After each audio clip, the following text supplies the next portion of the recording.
नमस्कार विद्यार्थी मित्रांनो, मी प्राध्यापक गिरीश मराठे, मॅथ्स फिजिक्स एक्सपर्ट आपल्या यूट्यूब चॅनलमध्ये तुमचं सर्वांचं स्वागत करतो.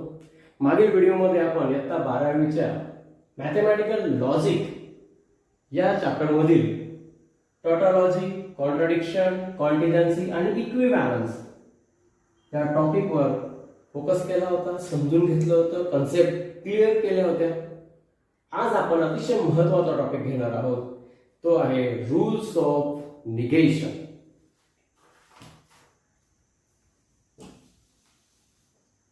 रूल्स ऑफ निगेशन मध्ये काय आहे मित्रांनो? सर्वात प्रथम निगेशन ऑफ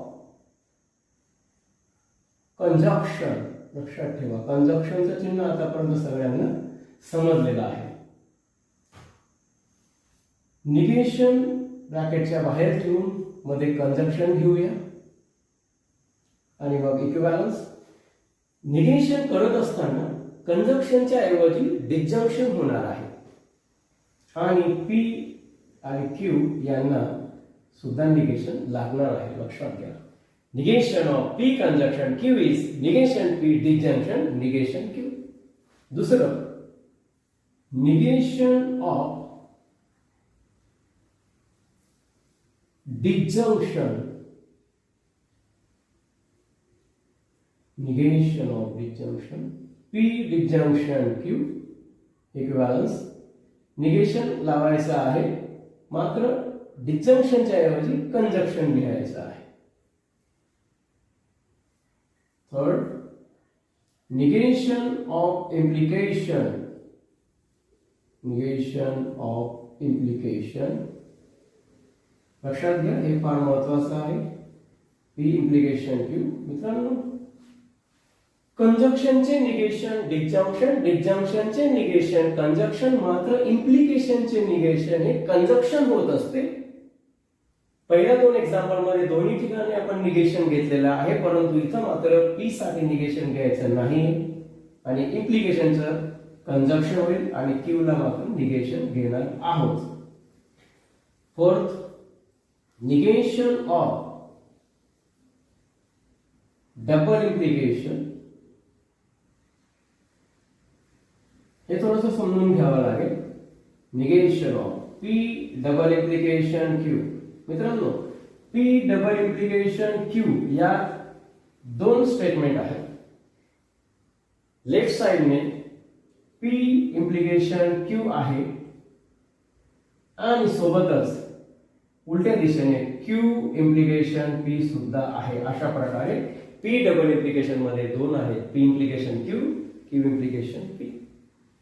या दोघींचे निगेशन केलं तुम्हाला लक्षात येईल. पी इम्प्लिकेशन क्यू चे निगेशन जर केले तर हे वर दाखवल्याप्रमाणे पी कंजक्शन निगेशन क्यू होईल आणि याचे क्यू कंजक्शन निगेशन क्यू होईल. परंतु मध्ये चिन्ह मात्र तुम्हाला डिस्जंक्शन द्यायचे. का तर अँडचे ऑर होणार या ठिकाणी, म्हणजे कंजक्शनचे डिस्जंक्शन होणार. आणि तो दोन्ही आहेत बघा, P implication Q and Q implication. मग अँडचे कंजक्शनचे सुद्धा नंतर डिस्जंक्शन होणार आहे. Q as it is conjunction negation P. फार सोपे बघा, पी निगेशन नको, क्यूला निगेशन नको तिकडे. पहिल्या याच्यात क्यूला निगेशन, दुसऱ्या याच्यात पी ला निगेशन आणि मध्ये साइन डिस्जंक्शनचं आहे. अतिशय सोपं आहे. 5, निगेशन ऑफ निगेशन. मित्रांनो, निगेशन परत निगेशन आणि statement P. Negation negation cancel होत असतो. स्टेटमेंट इटसेल्फ सोपं आहे. आणि त्यानंतर मित्रांनो, हे 5 रूल्स झाल्यानंतर 6 नंबर जो आहे, तो जो रूल आहे तो क्वांटिफायर संदर्भात आहे. निगेशन ऑफ क्वांटिफाईड स्टेटमेंट्स, ते आपण या ठिकाणी पाहणार आहोत. Negation of quantified statement. Right down दिस.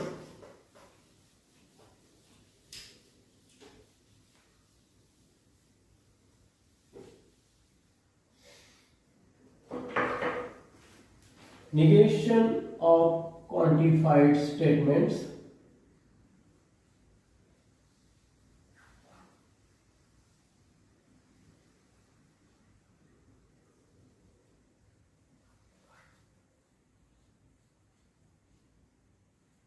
मित्रांनो क्वांटिफायर आपण मागच्या व्हिडिओमध्ये थोडक्यात माहिती घेतली होती की दोन प्रकारचे क्वांटिफायर असतात. एक आहे युनिव्हर्सल क्वांटिफायर आणि दुसरं आहे एक्झिस्टेन्शियल क्वांटिफायर. पहिल्याचं चिन्ह आहे फॉर ऑल, दुसऱ्याचं चिन्ह आहे देअर एक्झिस्ट. चिन्हांचं वाचन काय? For all. चिन्हांचं वाचन काय? There exist. आणि तो क्वांटिफायर आहे युनिव्हर्सल क्वांटिफायर, दुसरा आहे एक्झिस्टेन्शियल क्वांटिफायर.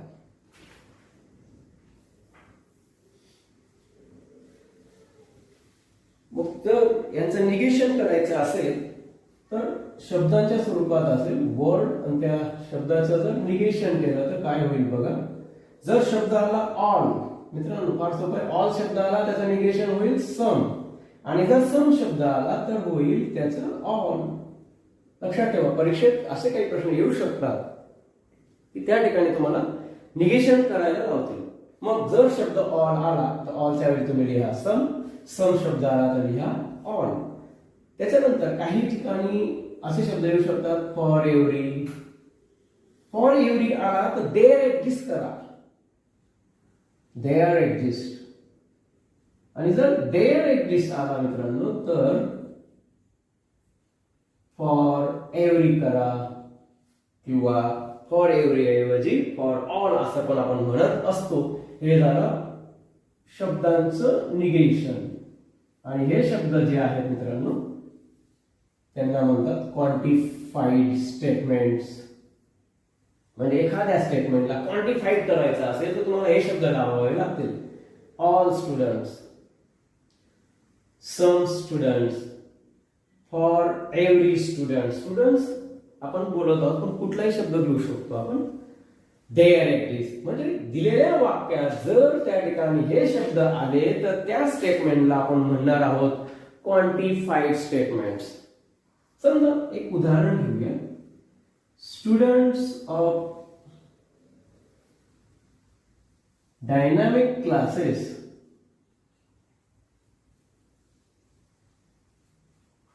R clever. याला क्वांटिफाईड स्टेटमेंट बनवा. तर मित्रांनो फार सोपं आहे.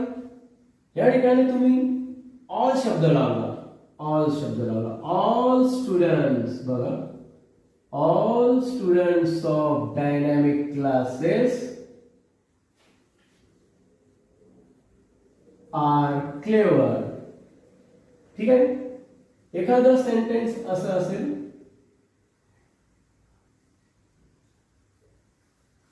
questions in the NEET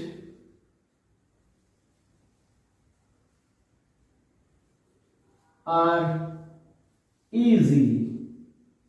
बघा बरं, याला आपण क्वांटिफाईड स्टेटमेंट तयार करू. ऑल लावला पाहिजे असं नाही, तुम्ही सम शब्द लावला तरी पण क्वांटिफाईड स्टेटमेंट तयार होईल. Some questions, some questions in the NEET. NEET means वैद्यकीय प्रवेश परीक्षा, national eligibility entrance test, are easy. अशा प्रकारे दिलेल्या स्टेटमेंटला हे जे शब्द आपण या ठिकाणी फळ्यावर लिहिले आहेत all, some, for every, there exist, जर आपण लावले तर त्या स्टेटमेंटला आपण म्हणूया क्वांटिफाईड स्टेटमेंट. आणि त्याचा आपण या ठिकाणी काय केलेलं आहे बघा, निगेशन केलेलं आहे. ऑलचे निगेशन करताना सम लिहायचं आहे आणि सम या क्वांटिफाईड शब्दाचं निगेशन ऑल होणार आहे. फॉर एव्हरीचे देअर एक्झिस्ट आणि देअर एक्झिस्टचे फॉर एव्हरी. आणि हे समजावं म्हणून मी तुम्हाला इथं दोन उदाहरणं दिलेली आहेत. Students of dynamic classes are clever, याला क्वांटिफाईड करा. तिथं all students of dynamic classes are clever. आणि मग बघा जर त्याचं निगेशन करायचं असेल तर ऑलच्या ऐवजी तुम्हाला सम करावं लागेल. लक्षात घ्या, जर हे वाक्य दिलेलं आहे आणि तुम्हाला सांगितलं निगेशन करा, मी फक्त क्वांटिफाईड केलंय त्याला. जर तुम्हाला निगेशन करायचं असेल तर ऑल शब्द काढून तुम्ही त्याच्याऐवजी लिहा some. Some students of dynamic classes are clever. इकडे questions in the NEET are easy, याला क्वांटिफाईड करण्यात आलेला आहे. सम शब्द आहे त्या ठिकाणी some questions in the NEET are easy, याला निगेशन करा तर सम ऐवजी तुम्ही लिहिणार all questions in the NEET are easy. सोपं आहे. यस, रूल्स ऑफ निगेशन जर तुम्ही समजून घेतलं मित्रांनो तर जे परीक्षेत प्रश्न येतील निगेशन संदर्भातले तुम्ही सहज सोडवू शकता. Because concept clear, rank sure. लक्षात ठेवा, अभ्यासात ज्या विद्यार्थ्यांची कन्सेप्ट क्लिअर होते त्यांना अभ्यास आवडतो, ते अभ्यास करू लागतात आणि नक्कीच यशस्वी होतात. तर मित्रांनो हे तुम्ही लिहायचं आहे, स्क्रीनशॉट घ्या. ठीक आहे, आपण याला पुसूया. पुन्हा एकदा लक्षात घ्या मित्रांनो, रूल्स ऑफ निगेशन. कंजक्शनचे डिस्जंक्शन केलेलं आहे आणि डिस्जंक्शनचे कंजक्शन. त्यात क्वांटिफाईड साठी आता सिम्बॉलचे निगेशन कसे करायचे ते पण आपण या ठिकाणी पाहणार आहोत. सिम्बॉल्स आणि त्यांचे निगेशन्स. मित्रांनो शब्दांचे तर आपण पाहिले, परंतु काही वेळेला तुम्हाला सिम्बॉलच्या रूपात देतील आणि मग त्याचे निगेशन करायला लावतील. बघूया, फार छान आहे ते. काय बघा, हे जे चिन्ह आहे याचं वाचन तुम्हाला आलं पाहिजे. फॉर ऑल, फॉर एव्हरी, आणि ते आहे युनिव्हर्सल क्वांटिफायर. त्याचे निगेशन मात्र देअर एक्झिस्ट करायचं एक्झिस्टेन्शियल क्वांटिफायर मध्ये. आणि जर देअर एक्झिस्ट असेल मित्रांनो तर त्याचं करायचं आहे तुम्हाला फॉर ऑल किंवा त्याला फॉर एव्हरी पण म्हणतात. बघा, universal quantifier changes to existential quantifier, existential quantifier changes to universal quantifier. समजा इनइक्वेशन्स आले, इनइक्वालिटीज आले मित्रांनो, यांना इनइक्वालिटीज म्हणतात. Less than, greater than, less than or equal to, greater than or equal to, these are inequalities. आणि यांचे जर negation करायचं असेल तर तेही आपल्याला आलं पाहिजे. We always be prepared. तर आपण त्यांचंही पाहूया निगेशन. पहा बरं, लेस दॅन. मित्रांनो जर लेस दॅन सिम्बॉल आला तर त्याचं निगेशन मात्र greater than or equal to करायचं आहे.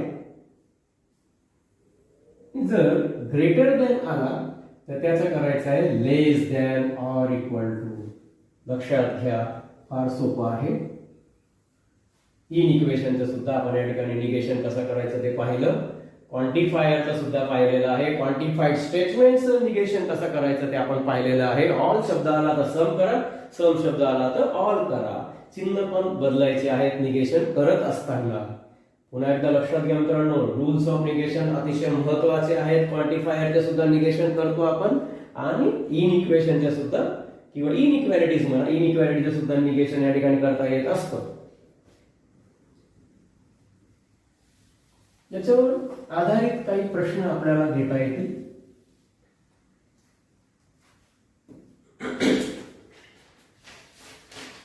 तर आपण काही प्रश्न घेऊया रूल्स ऑफ निगेशन वर आधारित. Right negation of the following.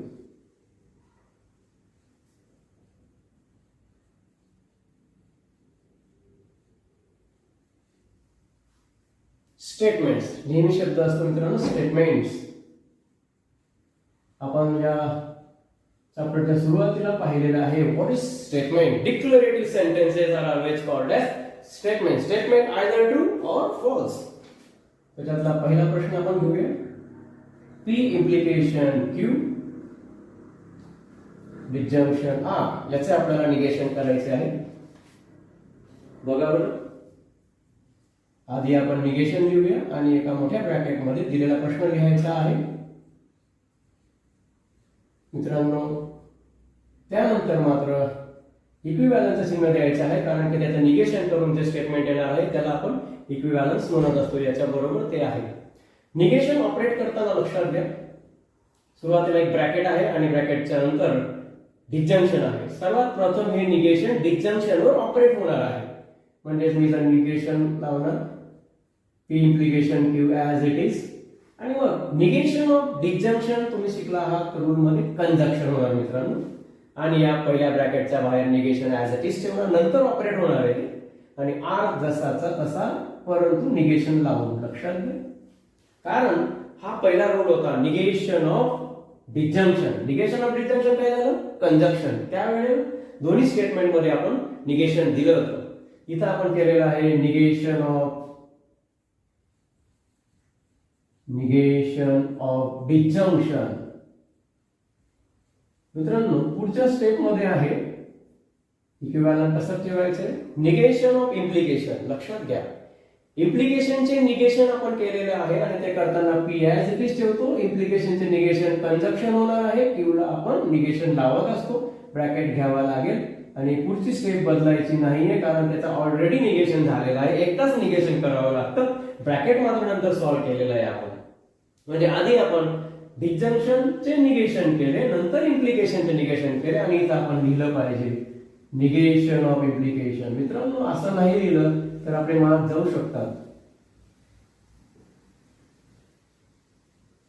तुम्हाला पूर्ण मिळवायचे असतील तर तुम्ही रिझन दिलं पाहिजे, कारण दिलं पाहिजे, तुमचं उत्तर परफेक्ट असलं पाहिजे. फार सोपा आहे प्रश्न बघा पुन्हा एकदा. त्याच्यासारखाच आपण दुसरा प्रश्न घेऊया. P disjunction negation Q implication P conjunction negation Q. पहा बरं, निगेशन बाहेर लावतो त्याला ब्रॅकेटच्या बाहेर आणि मोठा ब्रॅकेट घेतो. P disjunction negation Q implication P conjunction negation Q. मित्रांनो तिथं जागा होती साईडला आपण खाली लिहू शकतो ट्रिपल लाईन आणि निगेशन ऑपरेट करायचे. सर्वप्रथम इम्प्लिकेशनच्या आधी जो ब्रॅकेट आहे त्याला बाहेरून निगेशन लावा, दुसऱ्या ब्रॅकेटला निगेशन लावा आणि इम्प्लिकेशनचं निगेशन ॲज इट इज या ठिकाणी कंजक्शन मध्ये रूपांतरित होईल. परंतु तुम्ही रूल आठवा, हा रूल आठवा, पी इम्प्लिकेशन क्यू. मित्रांनो निगेशन करताना हे पीला निगेशन लागणार नाही, पी ॲज इट इज इम्प्लिकेशनचे कंजक्शन होईल आणि क्यूला निगेशन लागेल. तर हा पी म्हणजे तुमचा हा पूर्ण ब्रॅकेट समजायचा आहे. तो जसा तसा लिहूया. आधी थोडंसं कॉम्प्लिकेशन आहे पण लक्ष द्यावे. या रूलची तुलना करा. P as it is, P मध्ये निगेशन लागत नाही इम्प्लिकेशनचे निगेशन करताना, इम्प्लिकेशनचे मात्र कंजक्शन होईल. बघा इम्प्लिकेशनचे निगेशन कंजक्शन केलेलं आहे आणि ज्याप्रमाणे सेकंड स्टेटमेंटला निगेशन लागलेलं आहे त्याप्रमाणे हे दुसरा ब्रॅकेट म्हणजे सेकंड स्टेटमेंट समजूया आणि त्याला मात्र निगेशन लागेल. ते ब्रॅकेटच्या बाहेर निगेशन लावून आपण तसंच ठेवूया आणि आपल्याला राईट साइडला लिहिता येईल रिझन की आपण काय केलेलं आहे निगेशन ऑफ इम्प्लिकेशन. मित्रांनो इम्प्लिकेशनला तुम्ही निगेशन केलेलं आहे आणि तो रूल तुम्ही आठवा. इम्प्लिकेशनचे कंजक्शन झालेले आहे त्यावेळेला पहिल्या स्टेटमेंटला निगेशन न लावता दुसऱ्या स्टेटमेंटला निगेशन लावतो. हेच त्याच्यातलं रहस्य आहे. ते लक्षात ठेवलं तर तुम्हाला ते आल्याशिवाय राहणार नाही. नेक्स्ट स्टेप मध्ये पहिलं जे ब्रॅकेट आहे ते ॲज इट इज राहणार, कंजक्शन सुद्धा. आता दुसरा जो ब्रॅकेट आहे त्याच्या बाहेर निगेशन आहे म्हणजे तिथं ऑपरेशन होणार निगेशनचं. Negation is operated in the second bracket and what is that rule? Conjunction again. So negation P दोघींना निगेशन लागेल, कंजक्शनचे होईल डिजंक्शन. मात्र डबल निगेशन असल्यामुळे remember the rule number 5, negation of negation is a statement itself. Negation cancel होणार मित्रांनो, फक्त Q लिहायचा आहे. इथं तुम्ही रूल वापरलेला आहे निगेशन ऑफ कंजक्शन. आणखीन एक रूल वापरलेला आहे तो लिहिलाच पाहिजे असं नाही. Negation of negation. Negation of negation is a statement itself and negation of conjunction is a disjunction. Negation of conjunction चे disjunction केलं. हा प्रश्न इथं संपलेला आहे. पहिल्या प्रश्नाच्या तुलनेत थोडासा वाढलेला आहे परंतु मित्रांनो कठीण नाही. केव्हा कठीण नाही? जेव्हा तुम्ही कन्सेप्ट शिकतात. What is the concept of the negation of the implication? That the first statement remains same and the implication negation becomes conjunction. त्याचबरोबर सेकंड स्टेटमेंटला त्याच्या आधी निगेशन लावायचं आहे. दोन प्रश्न या ठिकाणी घेतलेले आहेत. आणखीन आपल्याला भरपूर प्रश्न घेता येतील मित्रांनो. आपण इरेज करूया.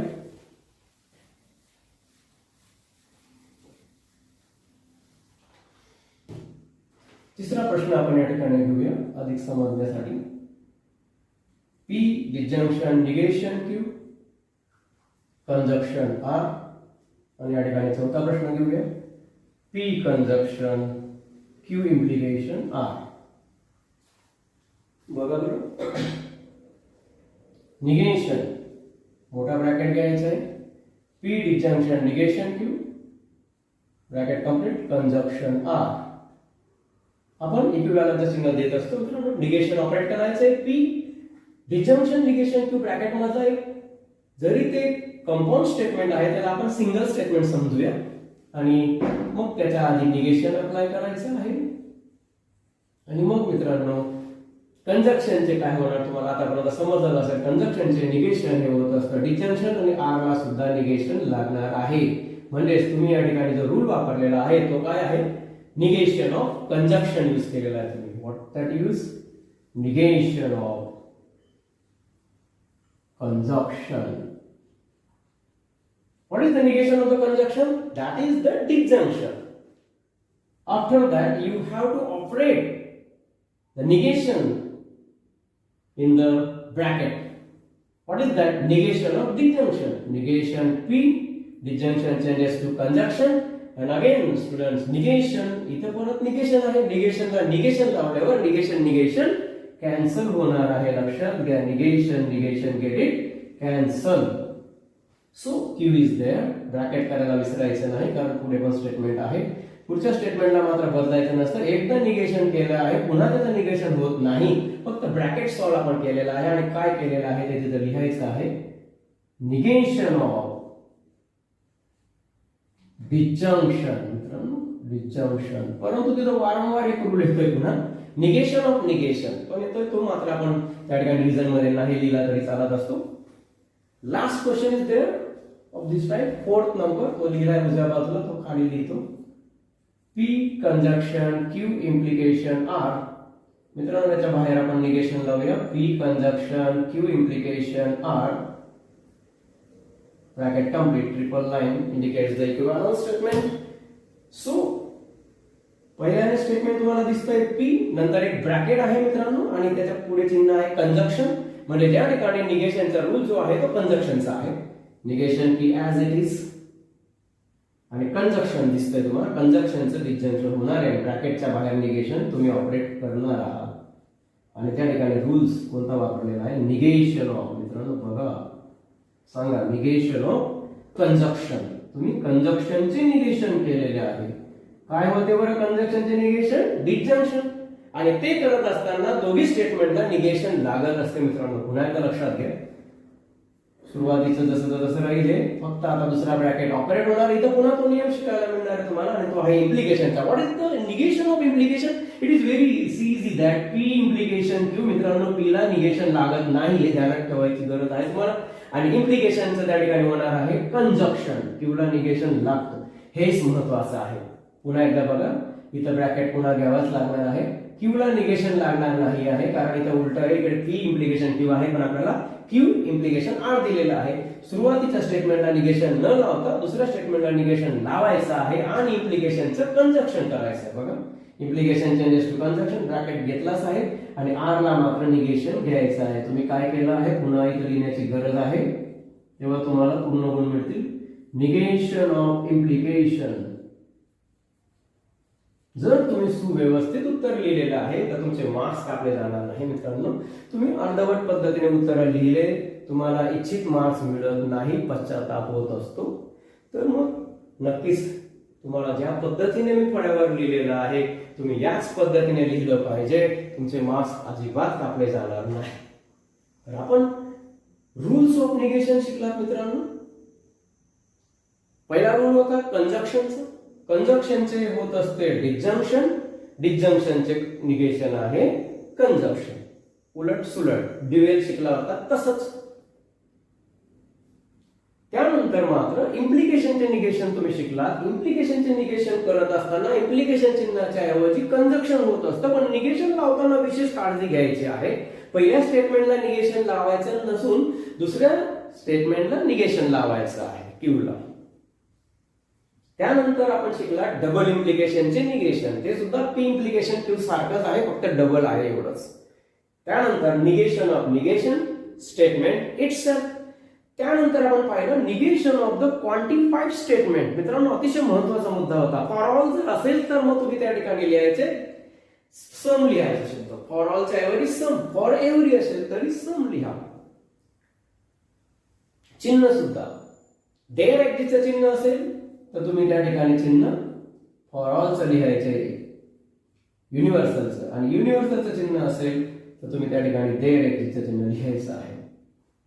अशा प्रकारे आपण शेवटी हे पण शिकलात, इनइक्वॅलिटीचे निगेशन. लेस दॅन आला असेल मित्रांनो, लेस दॅन असेल तर लेस दॅनचे greater than or equal to मध्ये निगेशन होत असतं बदल, आणि जर ग्रेटर दॅन असेल तर त्याचं निगेशन होत असतं लेस दॅन ऑर इक्वल टू. हे लक्षात ठेवायचं आहे मित्रांनो. पहा, अतिशय छान आणि सोपे, सहज लक्षात येण्यासारखे रूल्स आहेत, पण महत्व फार आहे त्याला, कारण त्याच्यावरचा प्रश्न येऊ शकतो.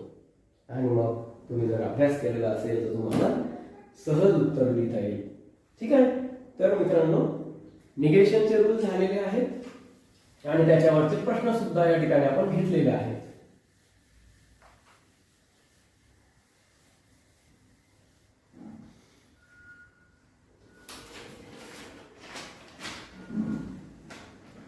त्याच्या नंतर मित्रांनो अतिशय महत्वाचा टॉपिक या ठिकाणी आहे, थोडक्यात आपण त्याची माहिती घेतली होती, तो आहे क्वांटिफायर. दोन प्रकारचे क्वांटिफायर आहेत, एक युनिव्हर्सल क्वांटिफायर आणि दुसरा आहे एक्झिस्टेन्शियल क्वांटिफायर. त्याच्यावर काय प्रश्न येतात बघूया. क्वांटिफायरवर प्रश्न येतात. पहिला प्रश्न आहे, if A is a set of 1 2 3 4 5 6 7, determine the truth value. Determine the truth value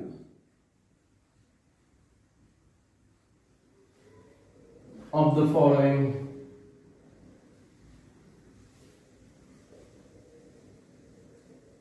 quantified statements. पहिला आहे मित्रांनो, वाचन आलं पाहिजे. There exists x belongs to A such that x minus 4 is equal to 3. मित्रांनो बघा, एक सेट दिलेला आहे आणि त्या सेट मध्ये 1 2 3 4 लास्ट 7 आहे आणि आपल्याला ट्रूथ व्हॅल्यू शोधायची आहे या स्टेटमेंटची. स्टेटमेंट तुम्हाला वाचता येत आहे बघा. There exist. मित्रांनो तुम्ही थोड्या वेळापूर्वी त्या ठिकाणी समजून घेतलं की देअर एक्झिस्ट साठी सम शब्द वापरतात. सम म्हणजे थोड्यांसाठी आणि फॉर ऑल म्हणजे सगळेच. याचा अर्थ हे स्टेटमेंट जे दिलेलं आहे ते ए सेट साठी सर्वांसाठी नाही आहे. त्याच्यातल्या काही इलेमेंट साठी जर ते ट्रू होत असेल तर पूर्ण स्टेटमेंट ट्रू राहील. बघा वाचा. There exist X belongs to A, म्हणजे ए सेट मध्ये असे काही इलेमेंट, थोडेसे इलेमेंट. देअर एक्झिस्टचा अर्थ असतो की काही इलेमेंट, एक असू शकतो, दोन असू शकतो, सर्वच्या सर्व असं नाही. काय आहे सच दॅट की त्यांच्यातून 4 ची वजाबाकी केली तर 3 येतो. बघा असा कोणता अंक आहे बरं? 1 1 - 4 3 देणार नाहीये. मोठे अंक घेऊया, 7 घेऊया. चला 7, यस मिळाला. 7 - 4 जर सेट ए मधील 7 घेतला या ठिकाणी आणि त्याची किंमत त्या ठिकाणी x ऐवजी टाकली तर 7 - 4 तुम्हाला देणार आहे 3. यस सॅटिस्फाय करते. 6 टाका बरं. 6 6 - 4 6 - 4 2 होणार आहे, 3 नाही, म्हणजे डज नॉट सॅटिस्फाय. आणि मग जर 6 सॅटिस्फाय करत नसेल तर मग बघा सी सांगितल्याप्रमाणे सगळे सॅटिस्फाय करतील असं नाही, फक्त एकच सॅटिस्फाय करतो. तुम्ही लिहिलं पाहिजे त्या ठिकाणी x is equal to 7 belongs to A, belongs to A, satisfies x is equal to 7 belongs to A satisfies. काय सॅटिस्फाय करतो बघा बरं हे स्टेटमेंट.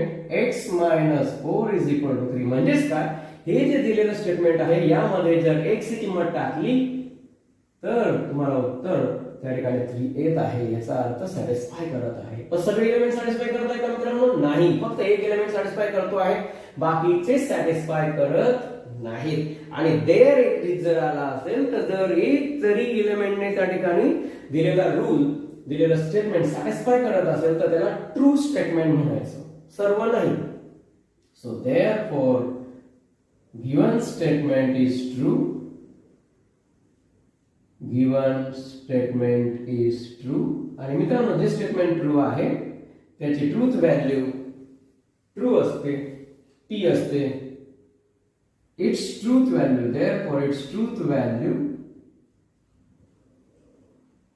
Is T. बघा काय विचारले प्रश्नामध्ये, determine the truth value. What is the truth value of the given statement? T.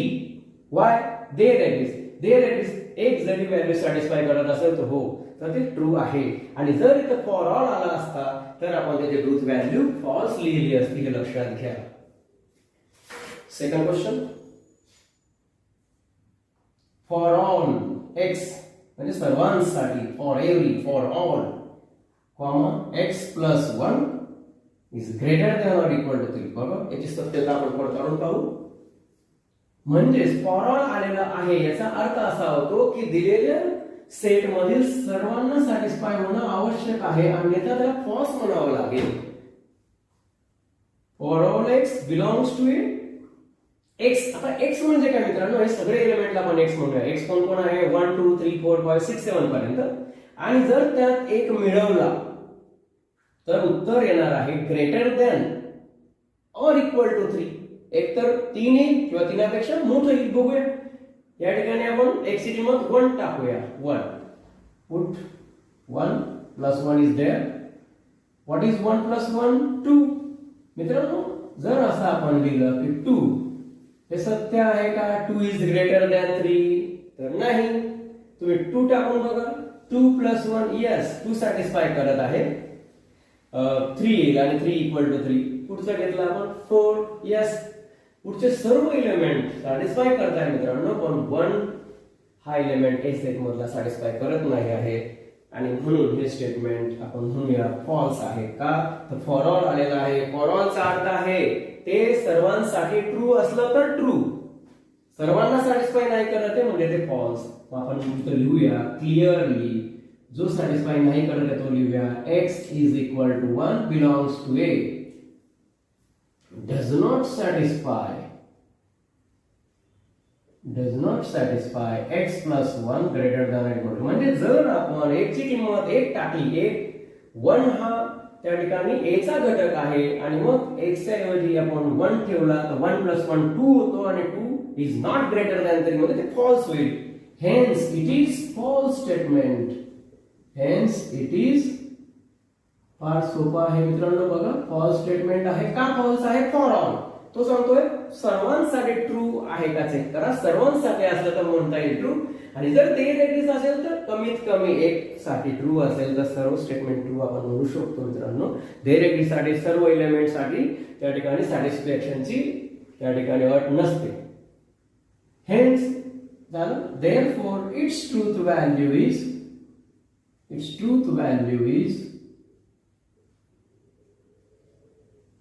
f. अशा प्रकारे दिलेल्या क्वांटिफाईड स्टेटमेंटचे आपण ट्रूथ व्हॅल्यू शोधलेली आहे मित्रांनो. जिथं देर एक डिस लावलेलं असतं, फॉर ऑल लावलेलं असतं, त्या स्टेटमेंटला म्हणतात क्वांटिफाईड स्टेटमेंट. शब्दांच्या बाबतीत म्हटलं तर सम, फॉर, ऑल, देअर एक्झिस्ट अशा प्रकारचे शब्द लावले तर ते बनवत असतं क्वांटिफाईड स्टेटमेंट. हे दोन्ही प्रश्न तुम्ही समजून घ्या. त्याच्यानंतर मित्रांनो तिसरा प्रश्न सुद्धा आहे.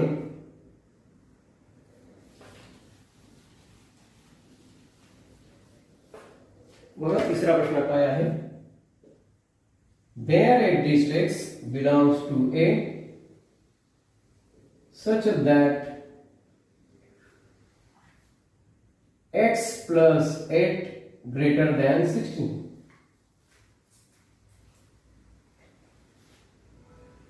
मित्रांनो बघा देअर एक्झिस्ट असल्यामुळे आपल्याला सर्व एलिमेंटला सॅटिस्फाय करण्याची अपेक्षा नाहीये. x च्या व्हॅल्यू या सर्व आणि त्याच्यात जर 8 मिळवला तर तो 16 पेक्षा मोठा आहे. क्लिअर. आपण सगळ्यात मोठा अंक घेऊया 7. 7 प्लस 8 15. जर तुम्ही सर्वात मोठी किंमत इथे टाकली 7 प्लस 8 तो 15 होतो मित्रांनो. आणि त्याचं म्हणणं आहे की 15 इज ग्रेटर दॅन 16 तर हे फॉल्स आहे ऑब्वियसली. 6 टाका बरं. 6 प्लस 8 तर होणारच नाहीये. 14 होईल. तो म्हणतो 14 इज ग्रेटर दॅन 16 फॉल्स आहे. म्हणजेच काय तर एक जरी सापडला असता तर आपण याला ट्रू म्हटलं असतं, एक सुद्धा नाही आणि बाकीचे तर नाहीच नाही. मित्रांनो, देर एक्झिस्टसाठी फक्त एकच एलिमेंटने त्या ठिकाणी सॅटिस्फाय करणं गरजेचं असतं, परंतु सगळ्यात मोठा एलिमेंट टाकला 7 तरी सुद्धा ग्रेटर होत नाही, तर लहान एलिमेंट टाकला 1 तर कसं शक्य आहे? दॅट इज इक्वल टू 9 आणि तो म्हणतो 9 इज ग्रेटर दॅन 6 तर हे फॉल्स आहे. तर लगेच लक्षात येत असतं मित्रांनो, सॅटिस्फाय करत नाही. तर आपण तिथं लिहूया clearly x is equal to 1 2 सर्व सॅटिस्फाय नाही करत आहेत असं आपण लिहू शकतो. Does not satisfy, does not आणि अनेक वचने लिहू शकतो आपण, सर्व एलिमेंट आहेत म्हणून do not satisfy, do not satisfy. काय सॅटिस्फाय करत नाही तर हे बघा x plus 8 greater than 16 satisfy करत नाही. So therefore it is false statement. फार सोपं आहे quantifier. Hence, its truth value is